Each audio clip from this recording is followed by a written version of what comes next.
Kenyan life and Indian life. So these characteristics and political and social backgrounds. So today I am presenting my two chapters.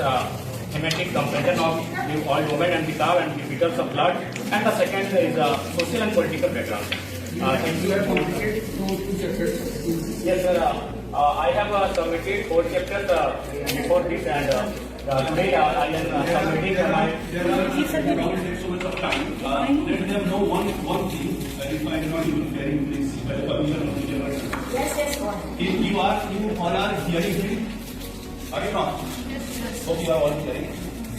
This actually, this topic is such a relevant and such a, the topic of paramount importance that we should have a question, answer नहीं है, आप future के research scholar हो और हम वर्तमान के research scholar हैं, और हमने अपनी मास्टर्स की भी पढ़ाई यहीं पे की है। हमारे यही तमाम प्रोफेसर हैं, डॉक्टर पांडे, के.एम. सिंह, इन्हीं के पढ़ाई हमने यहीं के माध्यम से की है। तो आपको हमारा यही संदेश रहेगा कि देखिए, कितनी भी विकट परिस्थितियां क्यों ना हो, आप कभी हौसला मत हारिएगा।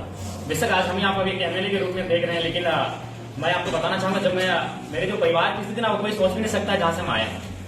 मेरे पिताजी का जब डेथ हुआ था तो उसी साल मेरे दादाजी का भी डेथ हुआ था। जब उसमें मेरी माँ की उम्र मात्र 28 थी, और 28 थी, और उसके बाद ट्रेजेडी क्या थी कि मेरा छोटा भाई माँ की प्रेगनेंसी में था और दुनिया में आया ही नहीं था। पिताजी के डेथ होने के बाद लगभग 4 महीने बाद मेरे भाई का जन्म हुआ था, और उससे बड़ी ट्रेजेडी क्या थी कि उससे 1 साल पहले मेरे भाई का भी डेथ हुआ था, और उससे ठीक 1 साल पहले मेरी बहन का भी डेथ हुआ था। तो उस ट्रेजेडी से आकर मैंने एमएलए तक का मुकाम हासिल किया है। और एमएलए नहीं, भले आप संवैधानिक तो हम एमएलए है, लेकिन पूरे देश में अभी हमारे नाम के चर्चे इस राज्य के फ्यूचर को लेकर होता है। तो मैं आपको यही कहूंगा कि आई थिंक आप हमसे तो बेहतर हो। आप जिस परिवार से आते हो, जिस बैकग्राउंड से आते हो, हमसे बेहतर हो। 28 साल की उम्र में मेरी माँ ने विडो होने के बाद उस परिवार को संभाला था, और लगभग 20 साल मेरे परिवार में एक ऐसा टाइम था ना, मेरे जूनियर्स की, उसमें कोई पुरुष गार्जियन नहीं था, एक महिला गार्जियन थी। इसलिए कि उसमें भले मेरे चाचा थे, लेकिन उनकी दोनों आंखें नहीं थी। बहुत गरीबी हमारे परिवार में, तो दोनों आंखें नहीं होने के कारण मेरे चाचा का अभी तक विवाह नहीं हुआ था। तो उस ट्रेजेडी से होकर हम एक एमएलए के रूप में आपके बीच आए हैं। तो इसलिए जब भी आपको कोई लगे नेगेटिव पॉइंट्स, तो आप अपने इस भाई को याद रखिएगा। तमाम नेगेटिव पॉइंट्स के बीच हम आपके बीच आए हैं, और इतनी ट्रेजेडी हुई है कि आप सोचेंगे तो लगेगा कि फिल्म है, ये रियल स्टोरी है ही नहीं।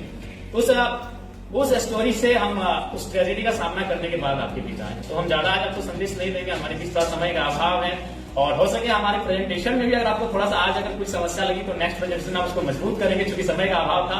और हम आपको यही संदेश देंगे, जिन सपनों को देखते हैं उन्हें पूरा करने के लिए जी तोड़ मेहनत करें।